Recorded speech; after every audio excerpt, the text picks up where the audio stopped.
अब आप आगे बढ़ते हैं। बरसात के अलावा कुछ और खबरें आप तक पहुंचाते हैं, जिसमें हम बात कर रहे हैं विकास की सबसे बड़ी अगर कीमत चुकानी पड़ती है किसी को, कोई चुकाता है विकास की सबसे बड़ी कीमत, तो वो होता है पर्यावरण।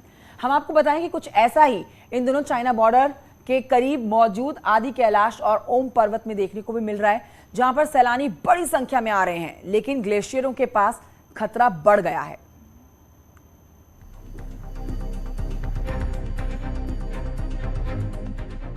पिथौरागढ़ में मौजूद आदि कैलाश और ओम पर्वत तक रोड कट गई है। रोड कटने के बाद पहली बार यहां सैलानियों का तांता भी नजर आया। सैलानियों की बढ़ती तादाद भले ही पर्यटन कारोबार को परवान चढ़ा रही हो, लेकिन इससे ग्लेशियर सीधे प्रभावित हो रहे हैं।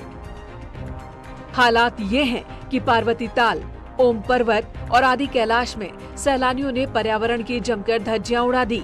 अनछुए दुर्लभ स्थानों पर जहां प्लास्टिक पहुंचा दिया, वहीं पार्वती ताल सैलानियों के कपड़े से पटी पड़ी है। इतना ही नहीं, इस अति संवेदनशील इलाके में हर तरफ पूजा की सामग्री बिखरी हुई है।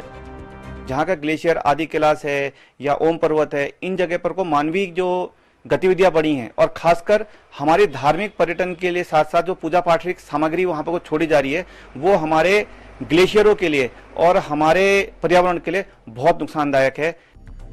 इंडियन माउंटेनियरिंग फेडरेशन ने भी ऊंचे इलाकों में बढ़ रहे मानवीय हस्तक्षेप पर चिंता जाहिर की। आदि कैलाश जहां 19,500 फीट की ऊंचाई पर है, वहीं ओम पर्वत 18,000 फीट की ऊंचाई पर। इस साल सिर्फ गर्मियों में ही 6,000 से ज्यादा सैलानी इन दोनों जगहों पर पहुंचे, लेकिन इन सैलानियों के लिए कोई भी नियम अब तक नहीं बने हैं। यही वजह है कि गंदगी से कोसों दूर ये ग्लेशियर अब गंदे होने लगे हैं। इको फ्रेंडली टूरिज्म को प्रमोट करने के लिए हम लोग जो इसमें जो हमारी एजेंसीज हैं या डीटीडीओ हैं या एसडीएम है, वो लगातार इसको देख रहे हैं और इन इलाकों में क्लीनिंग कैंपेन्स और उन चीज़ों को या नो प्लास्टिक टूरिज्म, उन चीज़ों को हम लोग प्रमोट करने की कोशिश करेंगे। ग्लेशियरों के करीब फैल रही गंदगी से नदियां अपने उद्गम पर ही गंदी हो रही हैं। इतना ही नहीं, इससे ग्लेशियरों की स्थिति में भी भारी बदलाव आ सकता है। ऐसे में बेहतर यही होगा कि इन इलाकों में आने वाले सैलानियों के लिए ठोस गाइडलाइंस बनाई जाए और उस पर सख्ती से अमल भी हो। न्यूज़ 18 के लिए पिथौरागढ़ से विजयवर्धन उप्रेती की रिपोर्ट। उत्तरकाशी में बारिश शुरू होते ही गंगोत्री यमुनोत्री धाम की यात्रा में कमी जरूर देखने को मिल रही है, लेकिन जो भी श्रद्धालु यहां पहुंच रहे हैं, उनके आगे मौसम भी फेल होता हुआ नजर आ रहा है। मॉनसून आते ही बरसात का दौर चार धामों में भी शुरू हो गया है, लेकिन इसके बाद भी गंगोत्री यमुनोत्री समेत चारों धाम की यात्रा का यात्री रुक कर रहे हैं और बरसात को मात देकर श्रद्धालु मां गंगा और यमुना के दर्शन कर रहे हैं।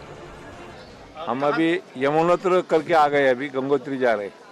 आज मुकाम है उत्तरकाशी में, कल सवेरे गंगोत्री जाएंगे। अच्छा है, बढ़िया लग रहा है। अभी इधर का अच्छा वातावरण, सब अच्छा है। सब दोनों धामों में अब तक 7,73,000 से ज्यादा यात्री दर्शन कर चुके हैं। वहीं बरसात के मौसम को देखकर यात्री काफी खुश भी नजर आ रहे हैं।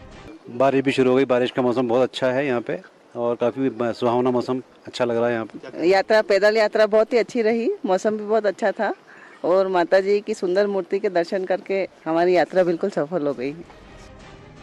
तमाम तकलीफों के बीच यात्रा कर रहे यात्री धामों में दर्शन करके खुश हैं, जो दिखाता है कि चार धाम यात्रा कितना महत्व यात्रियों के जीवन में रखता है। न्यूज़ 18 के लिए उत्तरकाशी से बलवीर परमार की रिपोर्ट।